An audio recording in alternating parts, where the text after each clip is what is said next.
အားလုံးပဲမင်္ဂလာပါရှင်မင်းတို့ရဲ့ရွှေစရနာဆိုင်ကနေပြန်လဲကြိုဆိုလိုက်ပါရနော်မင်းကဒီတစ်ခါမှာတော့ကိုမမတွေအတွက်တဘာဝပိတ်ပလဲအစင်တက်လေးကိုမှဈေးတက်လေးနဲ့ရမယ်ပလဲတစ်ဆက်စာလေးနဲ့မိတ်ဆက်ပေးမှာပဲဖြစ်ပါရဲ့ရှင်ဒါလေးကတော့မိတ်ဆက်ပေးမယ်ပလဲတစ်ဆက်စာလေးပဲဖြစ်ပါရဲ့ရှင်မင်းတစ်ခုချင်းစီလည်းပြပေးပါမယ်နော်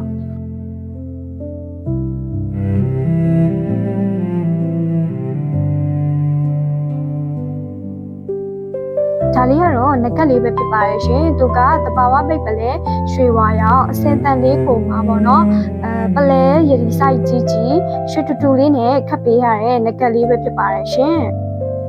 ဒါလေးကတော့အလေကတဘာဝပိတ်ပလဲရွှေဝါရောင်အစင်တန်လေးကိုမှာပေါ့နော်လေးကနေ natural diamond စိတ်ဖြူတန်လေးနဲ့ခတ်ပေးရတဲ့ပလဲဆွဲသည့်အကိတ်လေးပဲဖြစ်ပါရဲ့ရှင်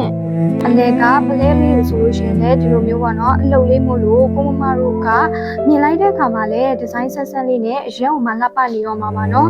ဒါလေးကတော့လက်ကောက်လေးပဲဖြစ်ပါတယ်ရှင်လက်ကောက်လေးကိုလည်းသူကပလဲတစ်လုံးပါပေါ့နော်ရိုးရိုးရှင်းရှင်းအလွဲပုံစံလေးခတ်ပေးထားတာမို့လို့ကိုမမတို့ရဲ့လက်ကောက်ဝတ်ပေါ်မှာဆိုလို့ရှိရင်ရိုးရိုးရှင်းရှင်းလေးနဲ့အရင်လှပနေမှာပါနော်ဒါလေးကတော့လက်စွပ်လေးပဲဖြစ်ပါတယ်ရှင်လက်စွပ်လေးကိုလည်းသူကပလဲသုံးခွင့်ဆိုင်လေးကိုမှာပေါ့နော်ရိုးရိုးရှင်းရှင်းပုံစံလေးခတ်ပေးထားတာမို့လို့ကိုမမတို့ကရိုးရိုးရှင်းရှင်းလေးကြိုက်တယ်ဆိုလို့ရှိရင်เนาะဒီလက်စွပ်လေးကအတော်ပါပဲเนาะ